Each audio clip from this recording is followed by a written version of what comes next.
நான் எல்லாருமே வேணும்னு தான் நினைக்கிறேன். சும்மா சொல்லாதனா. அந்த ரஞ்சிதா வந்ததுக்கு அப்புறம் நீ மொத்தமாவே மாறிட்ட.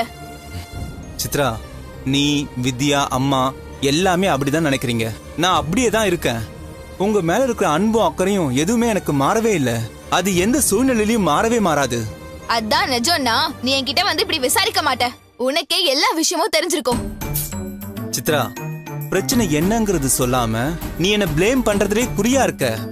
என் மனசாட்சி படி நான் எந்த தப்பும் செய்யல. நான் நியாயமா தான் நடந்துக்கிறேன்.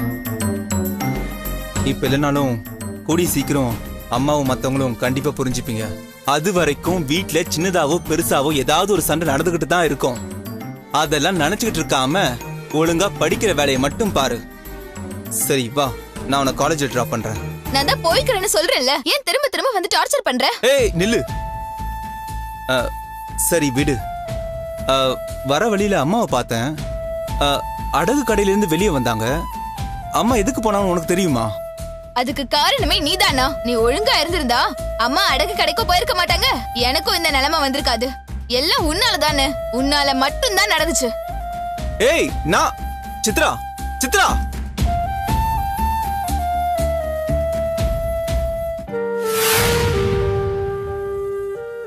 எப்படி என்ன பண்றது? வா வேதா, இந்தாங்க எடுத்துக்கோங்க. இந்தாங்க அவன்கிட்ட கொடுங்க. எடுத்துக்கோமா. வேதா, ரத்தனத்தை இப்படி பார்க்க ரொம்ப கஷ்டமா இருக்கு. டாக்டர் என்னதான் சொல்றாங்க? எப்பதான் முழுசா குணமாகுமா? கொஞ்சம் கொஞ்சமா தேறிட்டு தான் வராரு. மருந்து மாத்திரையெல்லாம் கரெக்டா கொடுத்துட்டு வாங்க. எப்ப வேணாலும் இவருக்கு நினைவு வரும்னு சொல்றாங்க. சீக்கிரமே அது நடந்துருமா, கவலைப்படாதீங்கம்மா. அந்த நம்பிக்கையில தான் நாங்களும் இருக்கோம். அந்த குலசாமி தான் மனசு வைக்கணும்.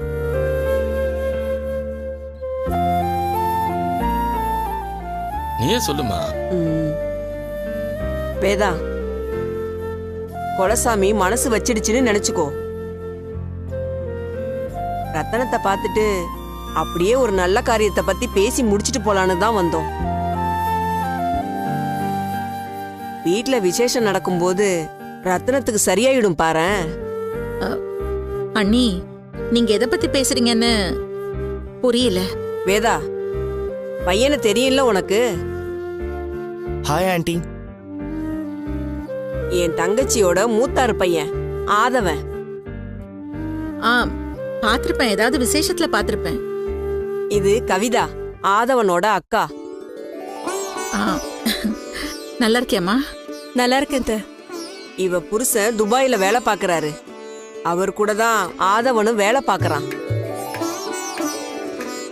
அப்பா அம்மா எல்லாம் எப்படிப்பா இருக்காங்க? நல்லா இருக்காங்க ஆண்டி.